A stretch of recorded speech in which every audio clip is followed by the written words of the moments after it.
A dove made of fire is launched inside Florence's cathedral, races down a wire through the dark interior, shoots out into the open air, and slams into a towering cart packed with fireworks.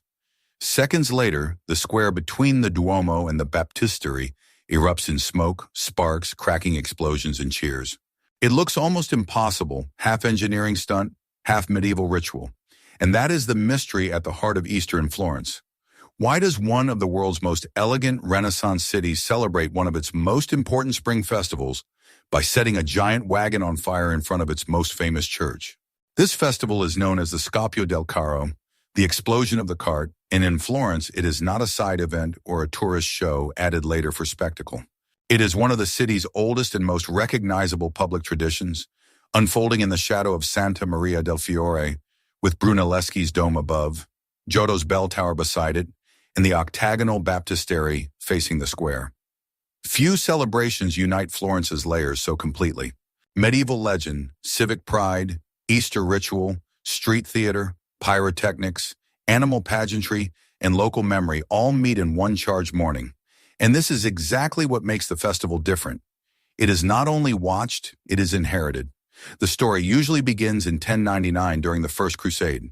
According to long-standing Florentine tradition, a young nobleman named Pazzino de' Pazzi was among the Florentines who joined the campaign to Jerusalem. In the city's most repeated version of the story, he was the first to scale the walls, and in recognition of that act, he was given 3 flints associated with the Holy Sepulchre. He carried them back to Florence, where they became the center of a yearly Easter fire ritual. Historians are careful here. Parts of the story belong to legend, parts to civic memory, and the exact origin is still debated. But most accounts agree that those 3 stones became the symbolic starting point of Florence's Easter fire tradition. At first, the ritual was much simpler than the event seen today. The flints were used to create a new Easter fire, and that fire was distributed through the city as a sign of renewal. Over time, the act of carrying that fire through Florence became more elaborate. A torch became a brazier, the brazier became a cart. By the late Middle Ages, some form of cart ceremony was already taking shape, and by the early 16th century, the famous Columbina, the dove-shaped rocket used to ignite the cart, had entered the tradition. The current cart, rebuilt after heavy damage in 1765, took on the form people recognize today. A monumental multi-level structure, richly ornamented, almost square at the base, and rising to about 11.6 meters with its upper pinwheel. So why is it celebrated? In neutral historical terms, the festival developed within Florence's Easter tradition and became a public expression of the season's themes of renewal, light, and communal continuity. But there is another side to this story. For Florence, the Scoppio del Carro is not only about Easter observance. It is also about the city telling itself who it is. The event binds together Crusader legend, the Pazzi family story, the cathedral, the old republic, the countryside beyond the walls, and the hope of a successful year ahead. For centuries, people looked at the flight of the Columbina and the success of the fireworks as an omen for the harvest and for civic fortune. Even in a modern city, that older agricultural imagination still lingers in the background. And who actually celebrates it today? Almost everyone who makes Florence feel like Florence. Local families arrive early and treat it like a fixed point in the city's calendar. The clergy and cathedral officials handle the liturgical side inside the Duomo. The historic procession of the Florentine Republic brings soldiers, musicians, and flag throwers into the streets. City authorities, journalists, photographers, and heritage institutions help organize and document the event. Artisans and technicians prepare the cart and its pyrotechnic load. Bakers fill their windows with Easter breads and cakes. Tourists come for the spectacle, but what they are stepping into is something the locals already know by heart. It is a day when Florence performs itself in public. The preparations begin long before Easter morning. For most of the year, the Brindellone, as the cart is affectionately called, stays hidden in a special warehouse on Via il Prato. It is such a large structure that the building built to hold it is famous for its enormous doorway, sometimes described as the tallest civil-use door in Europe. In the days before the festival, the cart is inspected, repaired, cleaned, and fitted with fireworks.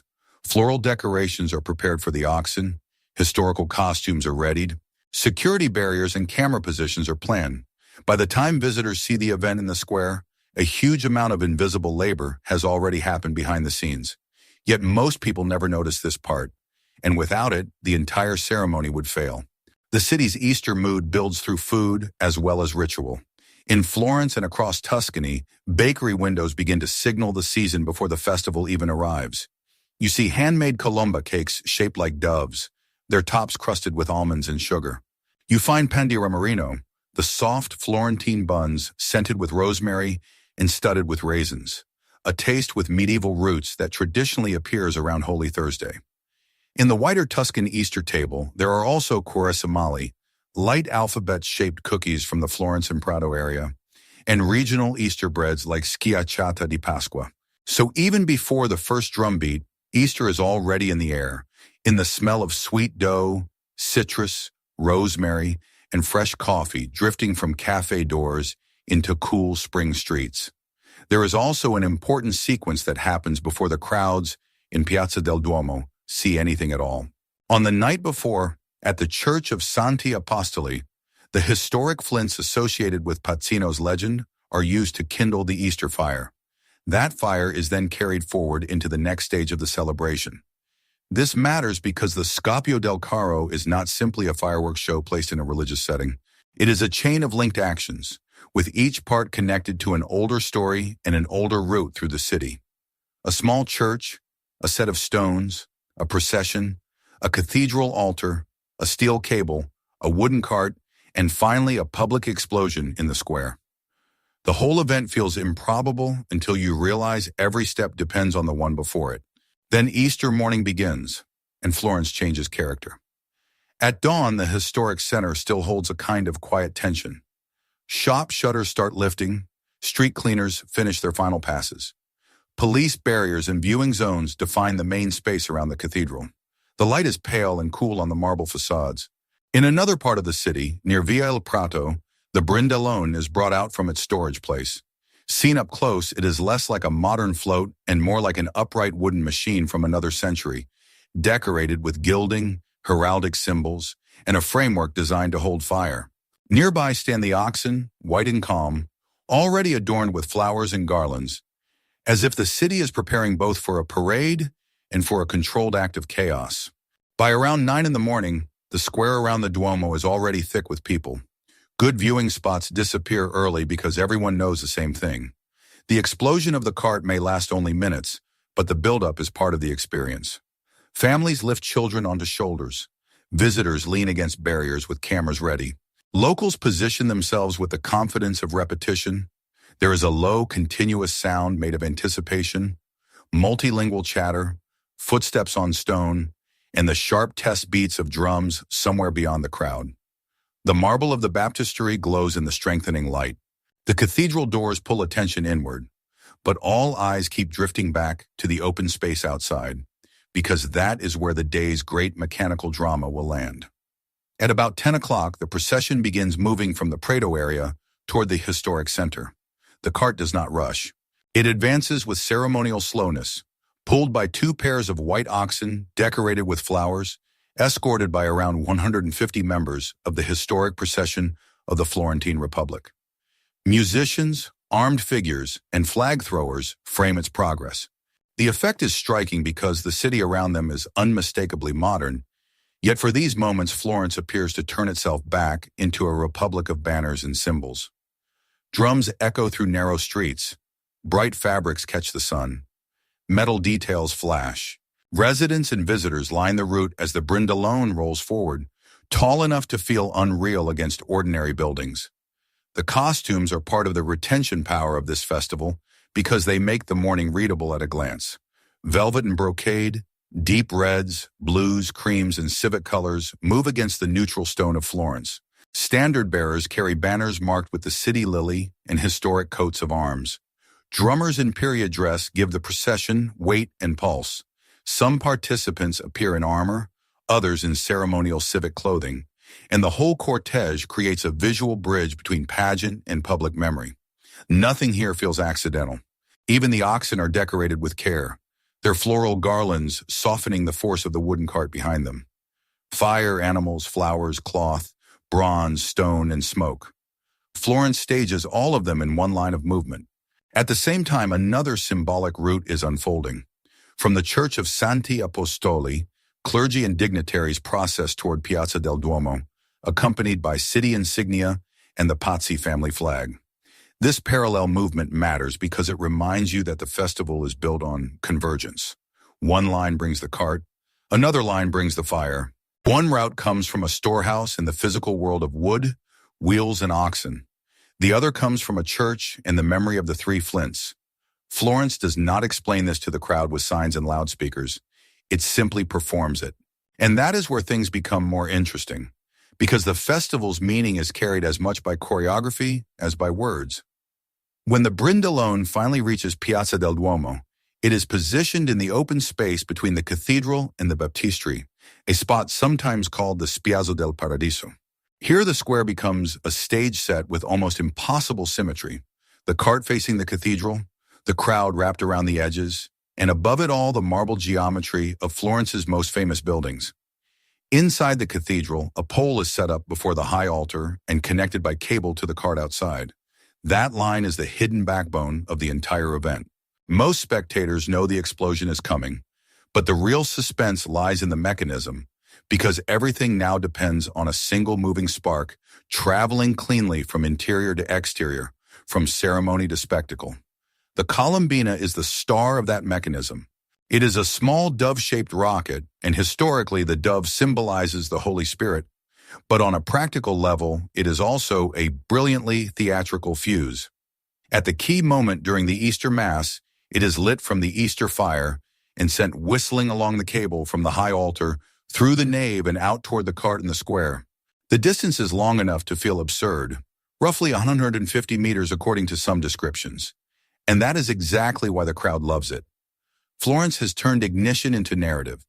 Everyone waits for the dove, not just to fly, but to fly correctly, because its smooth journey is what triggers everything that follows. And then the peak moment arrives. At around 11, as the music reaches its cue inside the cathedral, the Columbina is lit. For a second, there is only expectation. Then the small rocket shoots forward with a hiss, streaking down the wire, out of the cathedral, across the open air, and into the Brindellone. The cart erupts instantly. Firecrackers begin snapping in bursts. Colored smoke pours outward. The upper structure flashes alive. A pinwheel spins above the square. Banners unfurl. The crowd jolts, cheers, points, and records. But for a few seconds, even cameras seem too slow for what is happening. It is loud, dense, startling, and brief.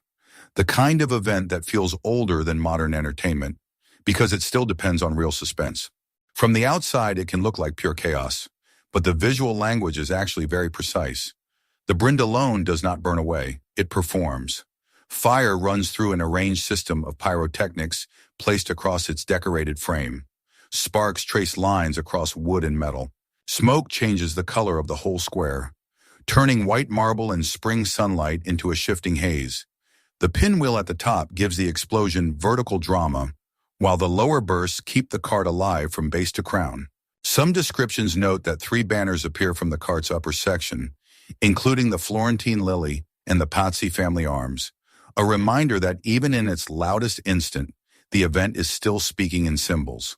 But the real story does not end with the first ignition. Traditionally, the Columbina is expected to return along the wire to its starting point. If the mechanism works smoothly, it is taken as a good sign. If it hesitates, jams, or fails, people notice. For centuries, the result was read as a sign for the year's harvest and the city's fortunes. Modern Florence does not depend on spring crops in the same way medieval Tuscany once did. Yet the old language of omen has never fully disappeared. Locals still talk about good and bad flights. One widely repeated memory is that the Columbina's failure in 1966 is linked in popular memory to the same year Florence suffered its devastating flood. Whether one treats that as superstition, folklore, or emotional pattern-making, it shows how deeply the city still invests meaning in this brief mechanical journey.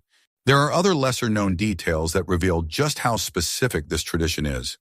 The word Brindellone itself comes from Florentine slang and suggests someone tall, floppy, awkward, maybe a little ragged, but viewed with affection. In other words, the city's great ceremonial machine carries a nickname that is almost teasing. That feels perfectly Florentine. Grandeur mixed with irony. The cart's body also preserves layers of civic symbolism, from the Pazzi connection to the old quarters of the city and imagery associated with Jerusalem and Florence's Republican past. And despite how ancient the ceremony feels, its present form is the result of centuries of adaptation, repair, and redesign. This is not a fossil from the Middle Ages. It is a living tradition that survived by changing without breaking. Once the explosion ends, the square does not simply empty. First, there is a release of tension. People laugh, clap, and replay the moment to each other. Smoke drifts upward past Giotto's bell tower. The oxen remain part of the scene, calm and almost indifferent after all that noise. Photographers search for the last shafts of light through the haze. Children ask questions. Visitors try to understand what exactly they have just seen. And then Florence folds the event back into the rest of Easter Sunday. In some years, the draw for the upcoming Calcio Storico tournament takes place around the same time, linking one major piece of Florentine tradition to another. Fire in spring, football in summer, Old Republic pageantry in both. The city's calendar is full of echoes. Step just a little away from the cathedral after the main event, and another Florence emerges. Cafes fill quickly. Easter lunch preparations accelerate. Bakery counters display slices of colomba and trays of sweet breads. Families move toward long tables. Restaurants prepare traditional dishes associated with the Tuscan holiday, from cured meats and cheeses to lamb and spring vegetables. The pan di ramerino, with its rosemary perfume and raisins, carries a particularly Florentine note, while quarazamali cookies and other seasonal sweets add texture to the broader holiday atmosphere. So when people talk about Easter in Florence, they are not only talking about the explosion, they are talking about a citywide rhythm in which ritual, appetite, conversation, and memory all support one another. By afternoon, the mood shifts again. The square is still busy, but the sharp tension of the morning has dissolved into a softer, holiday energy. Tourists photograph the Duomo in calmer light. Locals disappear into family gatherings. Church bells continue to define the day, yet the streets also belong to gelato cups, camera straps, children in clean spring clothes, and visitors trying to retrace the route of the cart through the city. This quieter phase matters because it reveals something easy to miss in the spectacle. The Scoppio del Carro is not only about the explosion itself, it is about how one dramatic public moment radiates outward through the rest of the day, altering the feeling of the whole city center long after the last spark has faded. Towards sunset, Florence becomes almost cinematic. The marble facade of the cathedral warms from white to honey and rose, the crowds thin enough for space to reappear between people. Street musicians reclaim corners, shop lights come on. Along the Arno, the evening feels far removed from the morning's blast, yet the city is still carrying the same story. Somewhere, families are still talking about whether the Colombina flew cleanly. Somewhere else, visitors are explaining to friends that, yes, there really was a dove-shaped rocket fired out of a cathedral. And that contrast between the intimate and the monumental, the domestic and the theatrical, is one of the festival's greatest strengths. Florence makes the extraordinary feel woven into ordinary life. At night, what remains is atmosphere and afterimage. The cart is no longer exploding, the drums are gone, and the square has returned to stone and shadow. But anyone who stood there that morning carries the same memory. The suspense before ignition, the sudden whistle of the Colombina, the blast of fireworks under the dome, and the strange certainty that this could only happen in Florence. Many festivals are beautiful. Many are ancient. Some are large and some are meaningful. Very few manage to be all of those things while also being visually unforgettable in a way that still feels specific to the city that created them. That helps explain why the Scoppio del Carro still matters now. It brings visitors into Florence at a major holiday moment, supports local hotels, guides, restaurants, bakeries, and photographers, and turns heritage into economic life without reducing it to performance alone. The municipality still organizes accreditation, crowd management, and media access because the event draws serious public attention. Cultural institutions and city programs also work to explain the tradition to younger audiences, including educational storytelling projects that help children understand what they are seeing and why it belongs to them. In other words, Florence is not preserving this ceremony by sealing it behind glass. It is preserving it by continuing to stage it, teach it, and adapt it to the present. And perhaps that is the most extraordinary part of all. In a world where many public rituals survive only as reenactments, Florence still gives this one real stakes. The cart must move, the dove must travel, the crowd must wait. Fire must actually meet wood and powder in exactly the right way. The city still trusts a chain of actions that began in legend, evolved through centuries, and arrives each Easter morning with the same question hanging over the square. Will it work? That uncertainty is what keeps the tradition alive. It is not a museum label. It is a live test of memory, coordination, and belief in continuity, not belief in a religious sense from the narrator, but belief that a city can still recognize itself through an old shared act. So when people call Florence's Easter celebration one of the world's most extraordinary festivals, they are not simply reacting to fireworks. They are responding to the rare feeling that history here is not resting quietly in buildings and paintings. It is still moving through the streets on wheels. It still arrives behind white oxen and drums. It still leaps from altar to square as a flash of light. And for one morning each year, in one of Europe's most famous urban spaces, Florence reminds everyone watching that tradition can be elegant, noisy, old, theatrical, communal, and alive all at once. That is the true power of the Scoppio del Carro. Not that a cart explodes, but that an entire city still gathers to understand why it must.